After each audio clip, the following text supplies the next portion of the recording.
What forms of discrimination have panel members faced in this country? Maajid Nawaz. Wow. I've just written an autobiography called Radical. Did you just plug your autobiography there?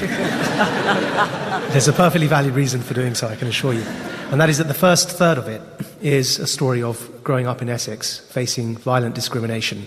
I'm talking about hammer attacks, knife attacks, screwdriver attacks, in a form of what was called at the time Paki bashing.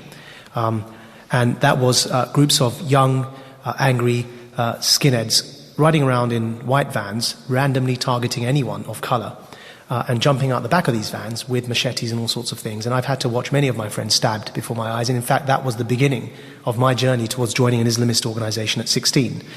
So I've grown up with discrimination and all forms of human rights abuses, including in Egypt's jails, where many other forms of discrimination, not just torture, but I'm talking about discrimination in the sense we mean it. For example, as well as having jihadist terrorists in prison because they killed the former president of Egypt, alongside them were homosexuals who were imprisoned by Mubarak simply for being homosexual.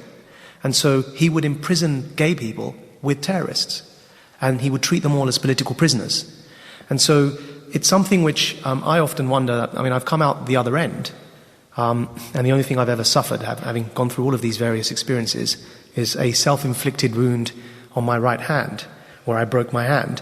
But surprisingly, I've never actually suffered any permanent damage. But I think I must finish off this point by caveating here that I think that racial discrimination in this country, and all of this happened to me before the Stephen Lawrence murder and before the Macpherson inquiry, racial discrimination and the state of it in this country has got it's much less of a problem. What's happening these days is a different type of discrimination has emerged, and it's what I call the extremisms in the plural. My job, running Quilliam, is to challenge Islamist extremism, but we also challenge another type of extremism, and that's what I call the far-right extremism. And they have a symbiotic relationship. They feed into each other. They justify each other's narratives. So whereas people like me joined an extreme Islamist group after experiencing violent racism, groups such as the EDL emerged when Muslim extremists protested against the return of our soldiers from abroad. So they feed into each other, and they are both multiracial. The EDL has brown members, and Islamist extremists are also, as we know, Islam is, it's not a race, it's a religion, so they also have multi-ethnic members of their extremist groups. So it's less about race these days and more about extreme, polarizing ideas, and that's something which is far more sinister and more difficult to deal with.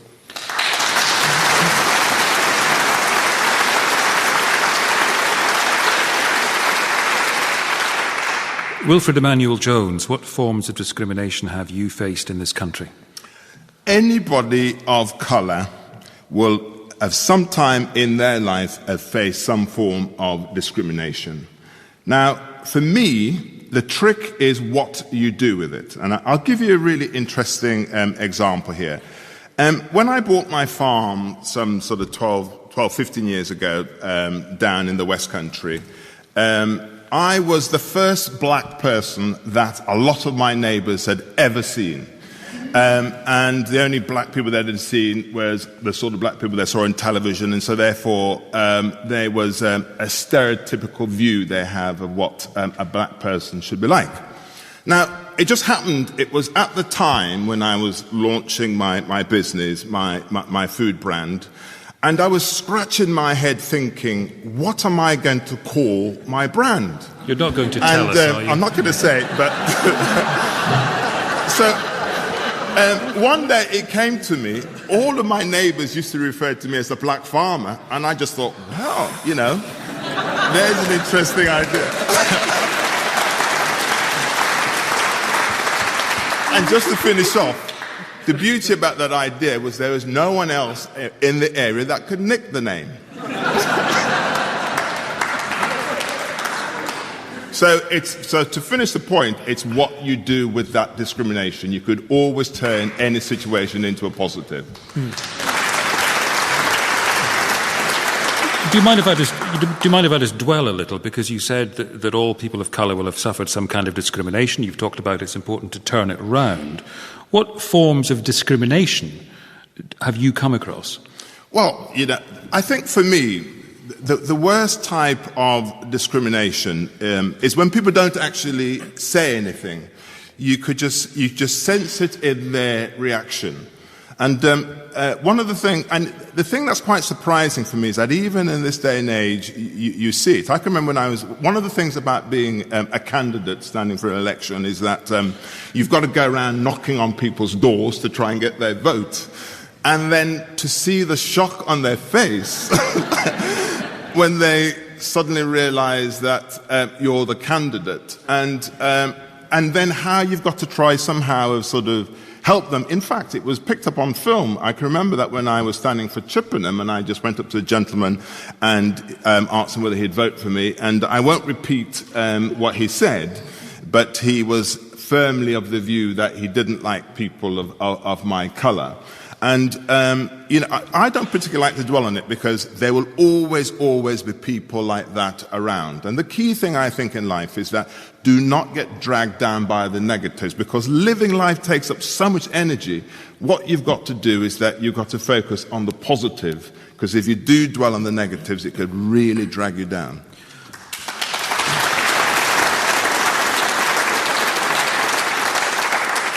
Father Christopher Jamison, Lynn Wallace wanted to know what forms of discrimination panel members have faced in this country. Well, I'd like to begin by congratulating Wilfred on making LOCOG look an amateur when it comes to brand promotion.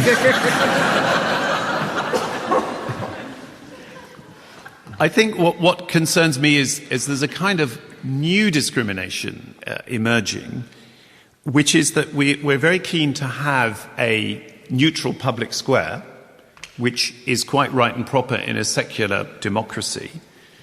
One of the difficulties for people of faith is trying to get their views heard in that public square and to have some of those views immediately dismissed as being unacceptable.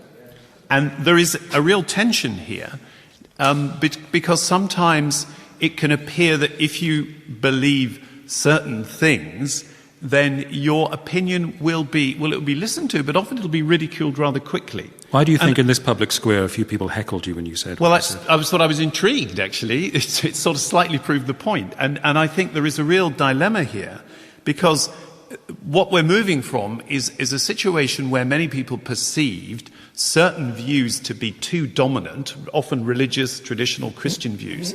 So we've moved to a situation where we've wanted to create a neutral square for the debate.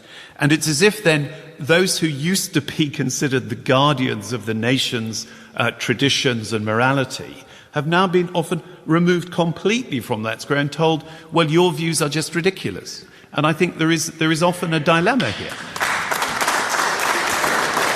And is that, you're saying that's a form of discrimination you personally, as part of that group, feel? Yeah, it's something which is beginning. I mean, at the time of the papal visit, we had a fantastic opportunity afterwards when the British Humanist Association asked to meet a group of Catholic spokespeople. And it was a really amazing dialogue, because we said, actually, there'd been too much grandstanding around the papal visit and a dialogue of the deaf. And when a group of us sat down and talked about the thing more personally, there was a much more real engagement of listening and trying to understand often very different views. And I think that is one of the dilemmas we face, is to make sure that the public square, by being neutral, doesn't insist that neutrality is the new orthodoxy. Alison Kennedy. I think some people are more neutral than others. No, I've never really experienced. I'm very lucky. I'm middle class. I'm white. I had many. You are openly Scottish.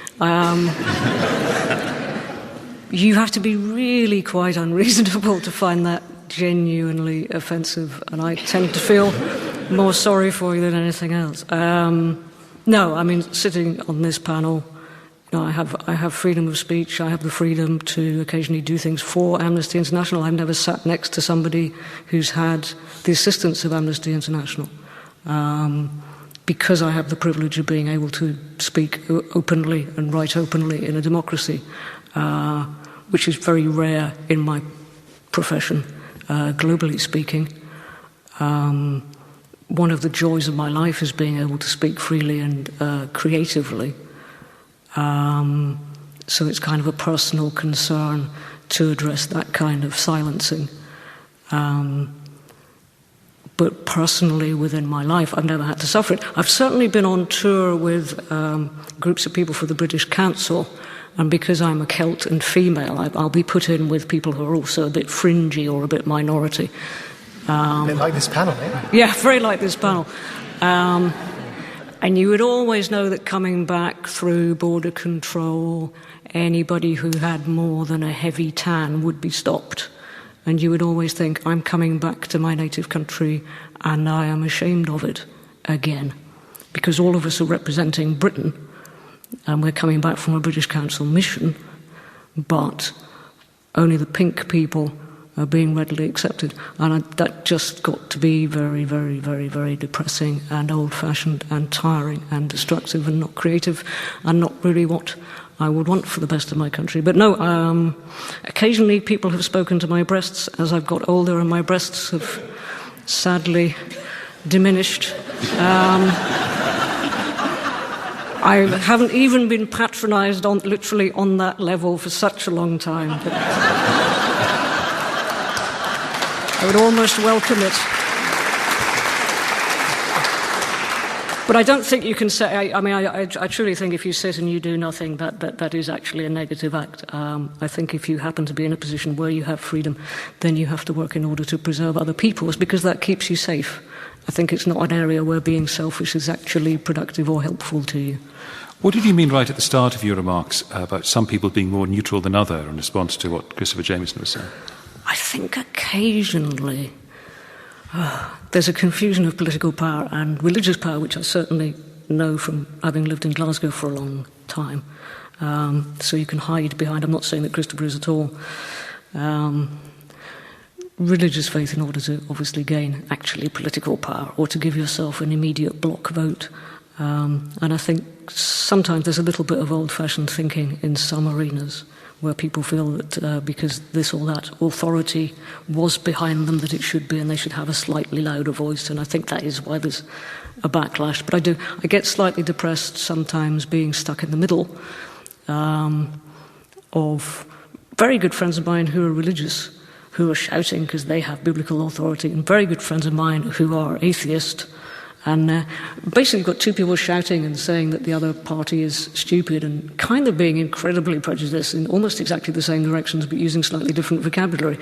And that, I just go away, really, because I'm just a girl and what would I know? Yeah, I just wanted to come back on something, actually. I think one of the things when speaking about discrimination, coming from an ethnic minority community, a Muslim, the only Muslim on the panel, is we also have to be aware of something else, and that's when we're complaining, in quotation marks, of discrimination within and against our communities, we have to also recognize and acknowledge that minority communities do in turn discriminate within their own communities against their own minorities. And there's a lot to do, not just in defending, whether it's religious voices, as Father Christopher was talking about, or Muslims from discrimination, anti-Islam discrimination in the public. But those same voices, I just wish sometimes they did a lot more to also challenge the discrimination within their own communities too. And that applies equally to the Catholic Church. Because I think that, yes, I openly admit, and it's part of my work that I do, that the Muslim communities in this country have their own issues and challenges to deal with when it comes to discrimination that exists within them. And I think the Catholic Church does too. All right. Thank you very much for all your answers there.